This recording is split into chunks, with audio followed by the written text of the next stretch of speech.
Namaskar, welcome to this special Insight 20 with Ashok Vyas. The world is in a state of flux all the time, but these days, especially, there are reports of turmoil, unrest, uncertainty, a sense of shock on various levels. Whether you look at what is happening in Sri Lanka or the continuation of the agonizing experience of Ukrainians as well as Russians, and that is having a ripple effect on the world economy. Many countries are passing through challenging times, whether it is political unrest, uncertainty in Pakistan, and indeed there are several issues that confronts each individual at every moment. Now, how we should look forward to maintaining a sense of stability individually and how internationally that stability can come by. I have the pleasure of welcoming someone who is going to help us guide through this path, Dr. Nitin Saraswat, life coach and counselor, joining me from Jaipur. And Namaskar, I sir. sincerely thank you uh, with the focus on mental well-being. What you have found yourself in a situation where people from different countries are connecting with you and sharing how to navigate their life pattern in these challenging times. So talk to me first of all. Do you look at this period being different than the general pattern of challenges that are a part of human life? I see. First of all, thank you very much for such a wonderful topic and for providing me an opportunity to share my views. I see it as an extension of the COVID mayhem that happened. So it is as if the human side wants to see the more mayhem, and that's why after the nature created a chaos, now we are adding to the chaos, the man-made chaos. So it is just So the continuation. absolutely. And talking about the man made chaos and the need to have a stable life, um, what do you think an individual can do when they feel a sense of helplessness? Oh yes, this word helplessness is very important, because what is happening is when you are helpless, you get agitated, you become aggressive, and at times you become depressed. So we have to take care that even at the international stage, when things are happening which are absolutely beyond our control, we have to find ways to be connected to that sane mind of ours. There are things that we cannot control, and we should never try to control them. But there are things that are very much within our control, and that is where our focus should be. Like, there was a beautiful picture in a newspaper other day when a man in Ukraine celebrated his marriage. Just imagine when bombs are dropping everywhere, and there's a man who is celebrating, who's happy and celebrating his marriage.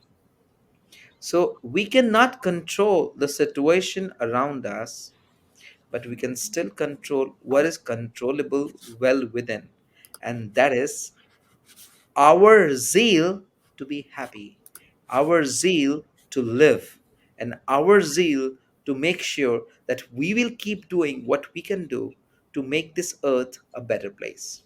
Talking about making this earth a better place and that need and the sense of peace and what we are witnessing as world citizens happening between Ukraine and Russia.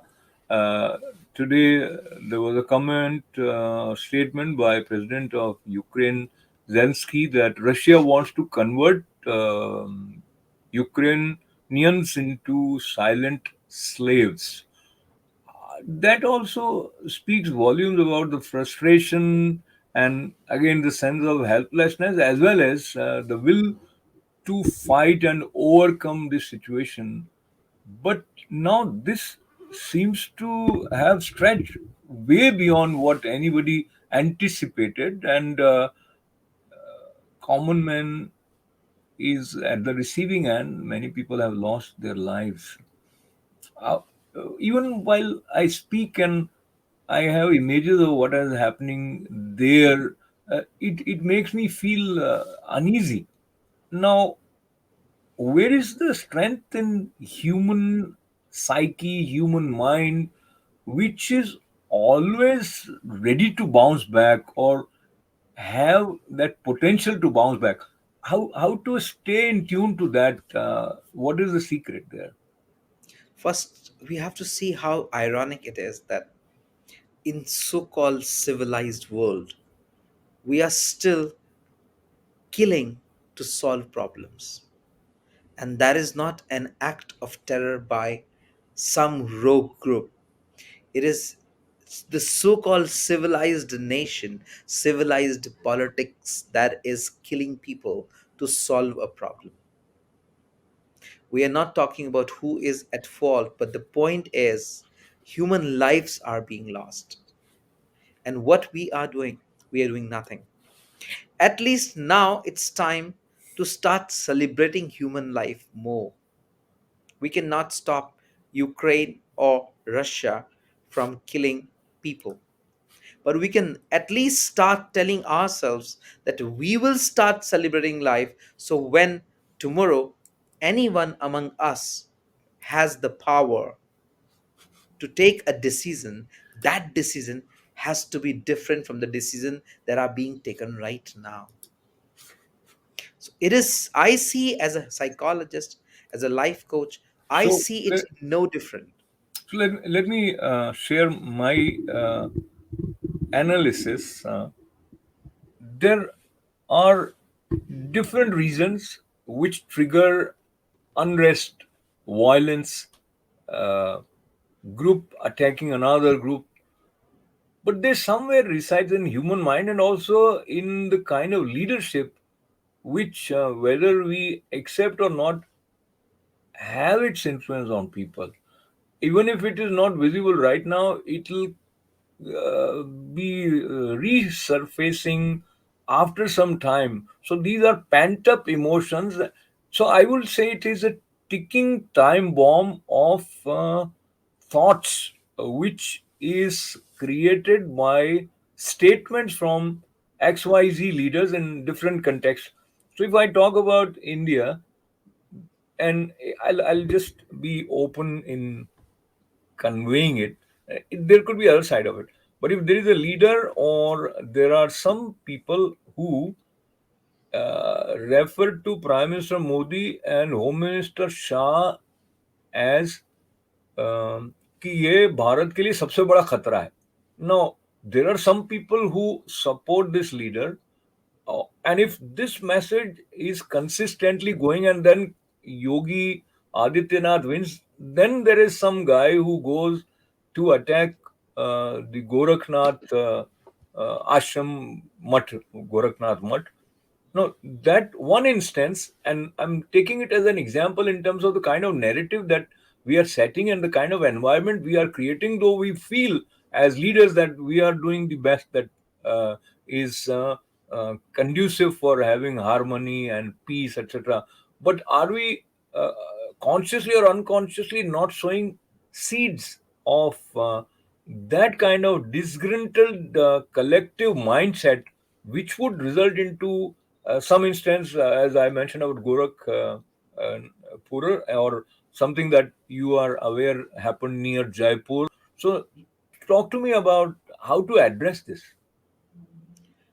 Now, the point is the politics will always remain politics worldwide.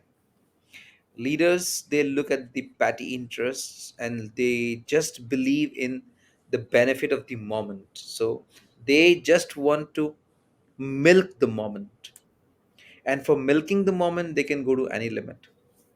What needs to be done is we need to address the insecurities inside our minds, because an aware and not insecure citizen will never fall trap to the colors and tunes of the politicians.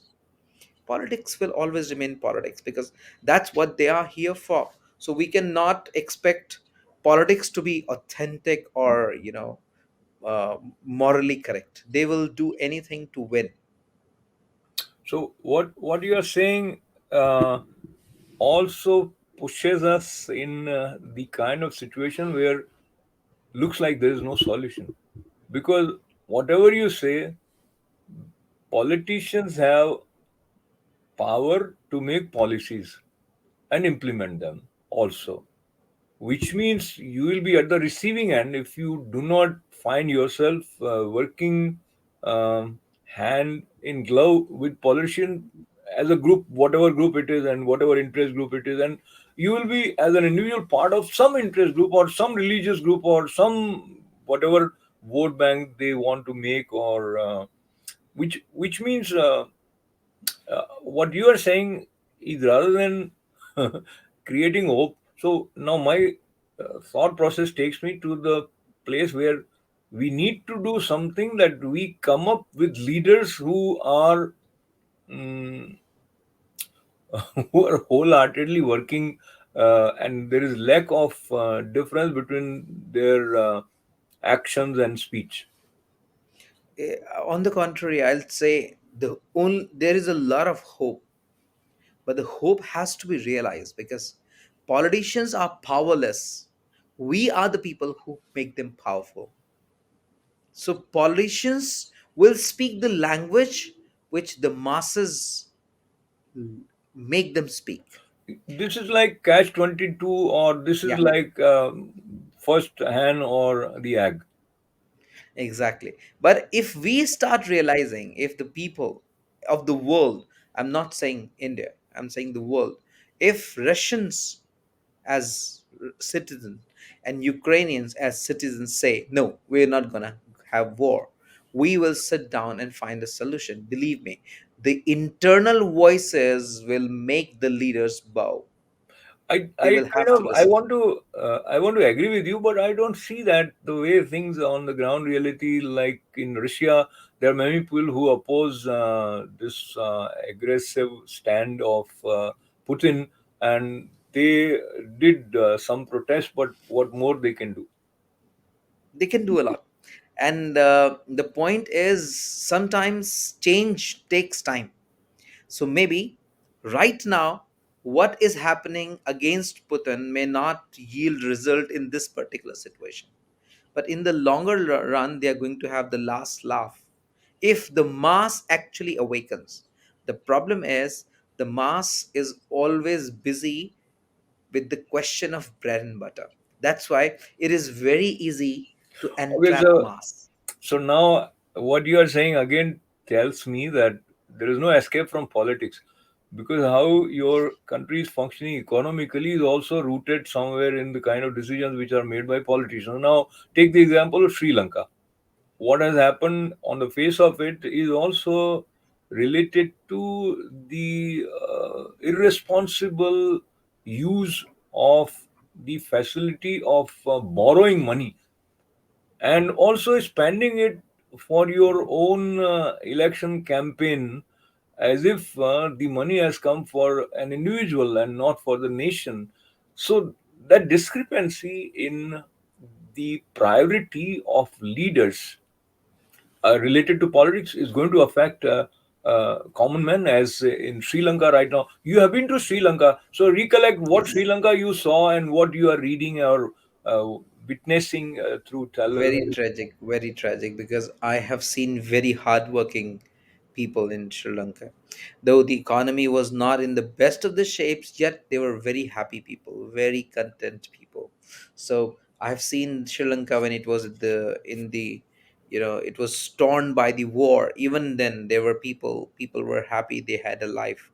And this economic state is really very shocking. But again, I would say the same thing. This solution lies with Besides government, there have to be the civil bodies, and the civil bodies have to take charge, and they will have to start coming, the religious leaders, they have to start looking at the bigger picture, because politicians have to win, but the civil societies, the religious leaders, they can look at the bigger picture. If they start looking at the bigger picture, or even a common man can start looking at the bigger picture. And India, this is very funny, especially with India. In India, the poor is very much politically sensitive and politically aware. You will find people in below poverty line in India, they know everything what is happening in politics. All that is needed is to provide, to awaken their vision about things, and all of a sudden we'll start seeing a change. And we, all we need is a spark, nothing more than that. You know, the wisdom is there, just a spark is needed. Just a spark is needed. So where is that spark going to come from? And I think From that will come you. from people like you, Yeah, and from you. from me. Or I think when you use the word spark, I translate it as conviction. Conviction that you can overturn the gloomy situation and figure out a way to move towards the betterment, be it economic state, mental state. But staying with Sri Lanka, it is it is a big question mark on many states of India also, which are uh, offering freebies and increasing the deficit of the state's budget. And someday it is not going to continue like that, that it grows, and we may find whichever way India functions in the arrangement of the payback, etc., may result into some serious situations. Right now, it is safe. So there are lessons to be learned from Sri Lanka. What are the top three lessons do you think, uh, as a world citizen, people should learn? First is stay away from China, and especially the Chinese loan. So that's the first lesson. The world is learning this lesson now, because it's China's debt trap. So China is a real sahukar. So it gives and it actually takes back a lot of money. And if you cannot give money, it grabs the land. So that's the one thing. Second is political acumen, as well as the financial acumen. They have to be at the center of governance. So yes, freebies cannot be allowed to, go to a level where your economy will collapse. We have seen Greece already. We have seen Argentina failing. But yes, like in a country like India, even if the government fails, there is a parallel economy. So that's why India is a little cushioned, because the soul of India still lives in the villages, and the village so economy of India, it is still very much separate from the government schemes and the government economical health.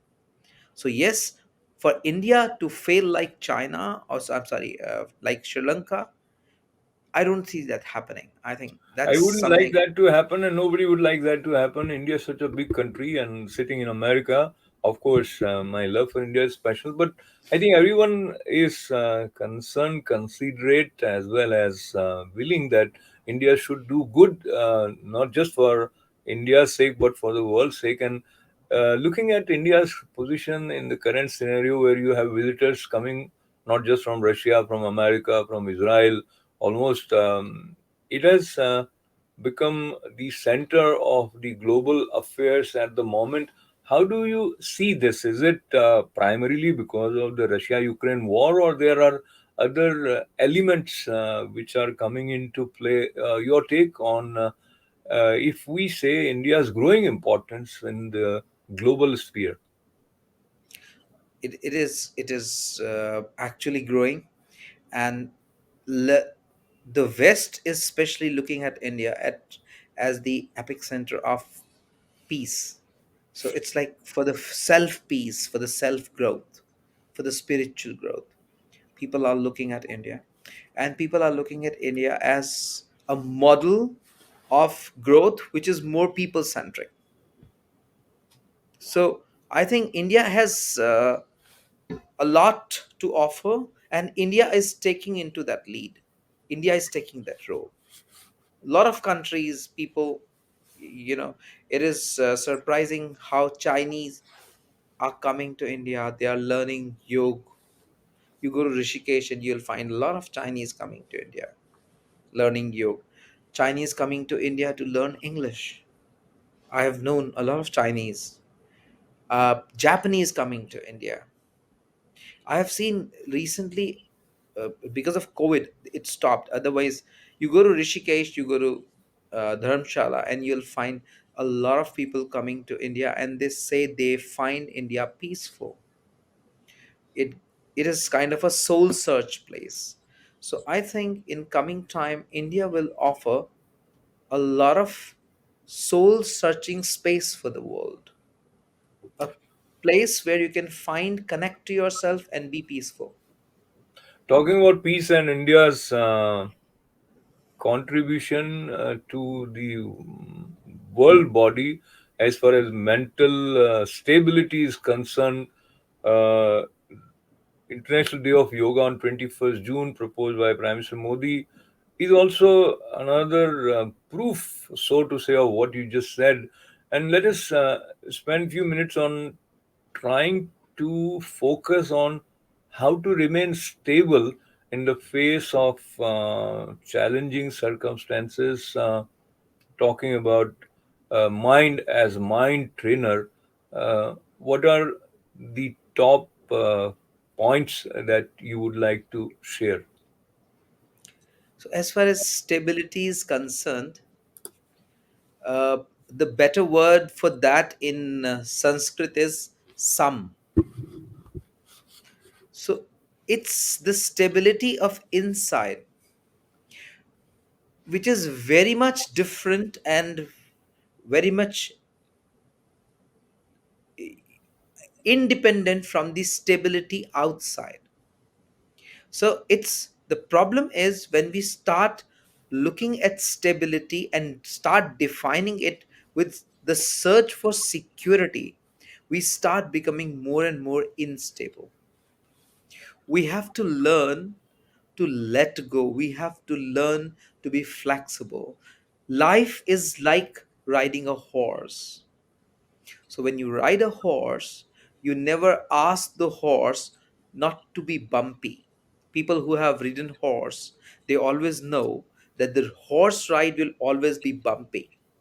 So what is the secret of a successful horse rider? The horse rider learns to synchronize with the horse. The rider never asks the horse not to be bumpy. Same So, is. sorry to interrupt. I just thought what you're saying, it makes sense, yet this is in contradiction with what we are mostly taught in the name of being ahead of the curve in the competitive environment. You actually have people mentioning the word you have to be aggressive. And what you are saying, we even, it is kind of looking at the same mind or suggesting from a different side. So talk to me how, because many people feel that if you are not aggressive, you won't be successful. And another word is go-getter. Now, this go-getter guy, can he be at peace? Oh, yes. The go getter has to even, let's take the example further, what I was giving. So, if you're a go getter and you want to take control of the horse, even then, the first thing that you need to do is you need to get synchronized with the horse. You have to learn how not to be impacted by the horse pumps. Then you can take control of the horse. But first, you have to stop complaining against the bumps that horse is giving you. Same is with life. The stability comes from inside first. We have to learn to stop complaining. We have to learn to get acclimatized to whatever life throws at us. And then we can use the same energy that we waste in resisting the change. The same energy can be utilized in becoming a go getter. But first, we have to accept that the life will be bumpy at times, and Talk, we must synchronize to that. yeah. So because we are talking about question of stability individually and internationally, so I very briefly want to touch the neighboring country of India, Pakistan, and Prime Minister Imran Khan came up that there is a plot to overthrow his government, to which the Pakistani army has refuted. Though he also, in a live television, shared some letter which. So, so now the unstable Pakistan in uh, in the context of stability in that region, how big a challenge you see, because Afghanistan is already in a different zone. Yeah, I think it's very important for India to have a very stable Pakistan, because the rogue element in the Pakistani army, it needs its own government. And when you have an elected government, it is more answerable. Though in Pakistan, the de facto government is always, we know, the army it is. Still, the face of the governance, if it is an elected government, then it is more answerable to the world. So I think for the whole world, it is very important that we have a very stable Pakistan. So let's hope that this it, turmoil gets over and very soon we see a very stable Pakistan. so as we conclude, I think for international stability, individual stability is also important, and indeed it is a complementary thing. So now focusing for a minute on individual stability, and all these tools like pranayam or having a positive mindset, etc., are important. uh, if in 1 minute you have one advice which you think uh, is applicable and can be practiced by most. No matter what life throws at us, we must not stop celebrating life. The very quest for security is the biggest insecurity. So we should not be shaken up by a volatile scenario that happens, because out of every volatile scenario comes out a new lease of life. We should be very much ready to let life shock us, yet we should be always looking to create something beautiful. That is why found that picture, the picture of the day when I saw that Ukrainian couple dancing with all the ruins of this buildings around them and Absolutely. celebrating their Thank you. marriage. Thank you very much, Nitinji. Some you mentioned evenness of mind as well as celebrate life. So I think this was very profound final point. So thank you very much for joining us, Nitinji. Thank you. And Thank may you. we move towards stability individually as well as on international level. Thank you for being a part of this conversation. This is Ashok Vyas. Namaste.